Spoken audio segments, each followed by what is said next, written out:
This is John for Global Traveler Magazine. Today I'm talking travel with Suzi Quatro. How are you, Suzi? I'm fine. How are you? You good? I am great. I'm so excited to talk to you. I've been a long time admirer of your work. It's a thrill to even talk to you. So again, thank you for your time. There's a lot of interviews out there with you, so I don't want to cover two. I don't want to redo a lot of the material, but there's a few points I wanted to cover. Okay. Um, you accept the fact that you are the queen of rock and roll, but you're not into the gender role of you are the best female bassist, you are the best female musician. I think that's fantastic. But you have to acknowledge though, that you were a trailblazer. You are a trailblazer for young female musicians. How do you feel about that, being that role model? I didn't, I'm always very honest about this. I've always been a little bit tomboyish, and I don't really do gender. I haven't really ever done gender. But then when I'm defining myself, I have to say, yes, okay, so I was the first one to have, not the first female musician, the first one to have worldwide success playing the bass guitar in a rock and roll band. So that broke the doors down. But I don't think it could have been anybody else because it had to be somebody who wasn't aware that she was doing it. Otherwise, it would have been manufactured. And because I didn't know what I was doing it, and in fact didn't even realize it until I watched the premiere of my documentary Suzi Q at the Regent's Theatre in London, and I didn't realize till I saw it with an audience, all these women coming on. I was going, "Oh my God, did I do that?" So yeah, it had to be that innocent. It had to be that way. It couldn't be manufactured. And that's why it fell on my shoulders. Well, that's why you already answered my next question. I was going to ask you when you were doing it, when you were blazing the path in the early days, did you even realize that you were kicking in the door for the next generation? I didn't realize what I was doing. In fact, if I'm very honest about it, I never fit in anywhere. And this is the secret. I kept thinking about that. No, no, that, no, I'm not. Oh God, I better invent something. And so I had to find my own niche. And when I became a rock and roll musician at 14, I found my platform. So And where did you find your confidence then? I always had that from a very young age. And I'll tell you why, because I grew up in a musical family. There's five kids. My father was a musician, and we all do play two or three instruments each, just the environment we grew up in. I read and write piano and drums, self-taught on bass. But from the time, and I can remember maybe seven-ish around that age, and we would always do a family show. So whenever it was Christmas, Easter, birthday, whatever, everybody would gather in the living room. There was an organ, there was a piano, and every kid would do a little party piece. And I noticed from about that age that I recall that whenever I started to do my party piece, the room went quiet. Nice. So in my little childish brain, I mean, I couldn't have articulated this for you, but in my childish brain, I realized I could hold a room. So I think this is where my confidence started to grow. And if I told a joke, I'd go, oh, they're laughing at that, that worked, or I'd scream and that worked. And so you start to develop this entertaining persona, if you like, you know, and that stuck with me all my life. And I could still hold a room. Oh, no doubt. Yeah. Well, along those same lines, then, as you were starting out a little bit into your career, you kind of took a slight detour. You did a little acting on a little TV show called Happy Days, and you played Little. Leather Tuscadero. 7 episodes. I've heard interviews before where you embrace that role. Like some people don't, they'll push off because they're known for that, but you embrace that role. Oh, I did. They called me my old publicist, famous Tony Mamus. I love it that he calls himself that. He called me in Japan and said they would like you to come and audition. Um, it was I arrived wearing my street leathers because I wear street leathers on stage. I always have done. And Gary Marshall, I always remember he came up to meet me because they asked me to come in and audition. I had to fly all the way over on my own money and audition, which I did. He came up to me and he said, hello, Susie, nice to meet you. He said, my sister saw your picture on the cover of Rolling Stone, and you're the one we're looking for. He said, how good of you to come dressed in the part. And I said, what are you talking about, dressed in the part? These are my clothes. He said, well, then you're perfect. So it was a kind of, I didn't know what I had to read. I had to meet the fonts. I had to meet everybody, to meet the director. And obviously I could act or they wouldn't have given me the role. It was a decision I took to do that. Good decision. Yeah. I did it over 3 seasons and I made some good friends. I'm in email contact all the time with both Henry and Ronnie. So that's nice that we kept our Sure. friendship up. Yeah. But you declined to do a spinoff of that, your own spinoff. Which, Um, I'd done enough. Because it was so much like me, the character, even though I had to act, um, I thought that's enough. And it started to maybe blur the lines a bit as Suzi Quatro, the leather Tuscaderos, Tuscadero, Suzi Quatro. So I figured I'd done enough and cemented myself in that show forever. I got the second most fan mail after Henry, which is unbelievable. So obviously a popular character. oh, Kind of was a little bit of the female fans, wasn't it, really? And oh, that's the way I yeah, played it. Yeah. totally, absolutely. So let's fast forward a little bit to the pandemic.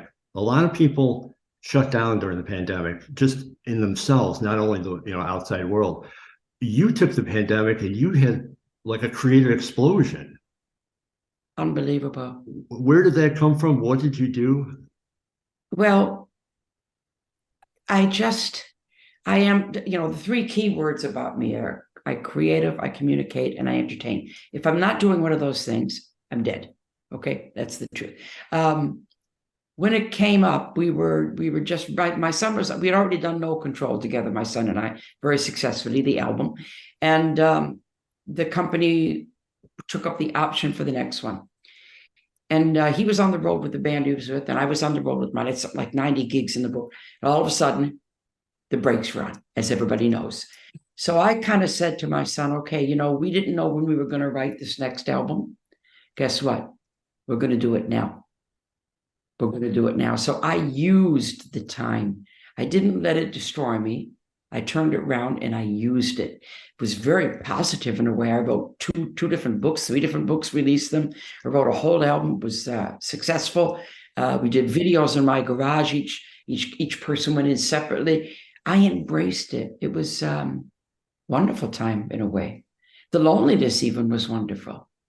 There's a great track on the second album called The Devil in Me, Isolation Blues. Oh, beautiful. And it's every interviewer and DJ picked that track until I finally said, why have you picked that track? Out of all the good tracks on this album, why that one? And one DJ said to me, I'll tell you why. I said, okay, because I can't get the answer from anybody. He said, because in this pandemic, there is the COVID track from every artist. Sounds a little bit contrived. He said, yours sounds real. And I said, oh, what a compliment. What a compliment. Yeah. I went into it. That's all. I didn't see my husband for 5 months, The borders were closed. It was like, wow, what a time. What a time to go into yourself and find out what makes you tick. It was quite illuminating. I found it. Well, yeah, I mean, again, with the books, the poetry, I know you were on Instagram every day posting a positive thought. I thought that was really cool. I look forward to the daily positive thoughts from you on Instagram. So thank you for those through some really tough times. Yeah, I hope I gave people something. I try to entertain and communicate and go to the soul. All during that time, I had the Instagram, I had my bass master classes. I really tried to connect with people in the only way I could, which was on social media. And if I could be a beacon of light, that's what I tried to be. Well, you absolutely were. So let's turn a little bit to travel. Keeping it in the pandemic, though, during the pandemic, obviously you wanted to see your husband. What other travel did you have in mind? Like, where did you want to, once this was over, where did you want to go? Oh my God, I went straight back on the road. I wanted to go everywhere. I used to be I used to get my rolling bag sometimes and just roll it around the house as if I was going to an airport, because my whole life, I don't know where I am unless I have my rolling bag and a schedule, and so was weird, but I wanted to go. I wanted to just be back doing what I do. That was the hard part. So much so that I used to do my show in my living room. And I mean, I used to do the show because you have to keep your chops up. You have to keep your, your fitness and I always used to laugh because I could picture somebody taking their walk, which they were allowed to do, and looking in my window, maybe with somebody else, and saying, "Oh, that's that famous person lives there. Look at her, she's gone mad." Because I'd be, doing my show. The best one was we were making the video for "I Sold My Soul Today." You can Google that. And I called the director during the day, and I said, "Are you going to?" Because it's kind of an acting video, because it's an unusual song. And I said, "Are you going to want me playing bass shots on this, or is it just me acting?" He said, "No, it's an acting one." I said, "Okay." And then he called me at 10:30 at night. And he said, "By the way, I want some bass shots." And I hadn't practiced anything on that. So there's me in my pink bathrobe, furry slippers, in the front room, practicing the bass to "I Sold Myself," going for it. Can you imagine anybody looking in a bathrobe? Hilarious. So I wasn't going to, change my clothes to go rehearse my bass part. But you can't just play it. You do actually have to go through it and see what you're going to do for each song. There's certain moves you do. Everything slots into shape. But that was a very funny moment. If anybody had seen me, geez. Well, we need the video on that. That would have been a great video. I sold myself in a pink bathrobe. Excellent. But through all these years of travel, you've been on the road for a long time. Does it become kind of a blur? Like, do cities still stand out, or does it all become kind of a blur for you? It's not a blur. It's I kind of feel normal when I'm on the road. It's like, okay, and I know exactly what to do with every part of my day. I know what time I'm waking up. I know how many games I can play, on my little computer. I know which book I should work on. I know which song I should work on. I know when to do my vocal exercises. I know what time sound check is. I know what time dinner is. I know what time the gig is. I know when I have to go to bed, and I know when I have to wake up. And if I haven't got the kind of a schedule, I'm kind of lost. Okay. So I look forward to the arrangement of being on the road. That's what I look forward to. Do you have any favorite cities on the road? Any special places? Oh gosh, lots of places I love. I mean, I'm about to do, believe it or not, in February next year, my 39th tour of Australia. Wow. I have the record of international artists. It's like my second home. 39, just work out the air miles. Just getting there.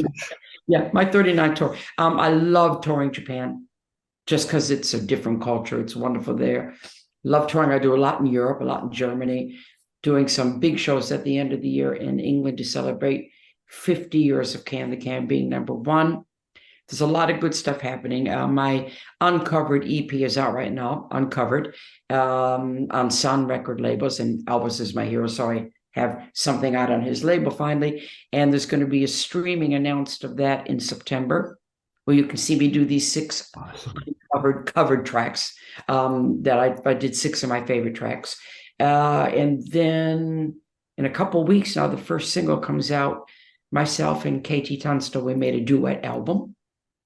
And it's superb, if I have to say so. We just really connected, and something just sparked, So that's very exciting. That will be announced very shortly now, the title and everything. I can't say it till the company announces it. And then I'm working on a Suzi and Friends album too. So wow. I'm gathering up my people, see who wants to do something with me. Oh, can't wait to hear it all. Absolutely. Now, you're a Detroit gal, from Detroit area, from Detroit, I should say. And it still holds a special place in your heart. What about Detroit grabs you? Everything. I'm the girl from Detroit City. That was my box set was called in 2014. It's got an energy, Detroit.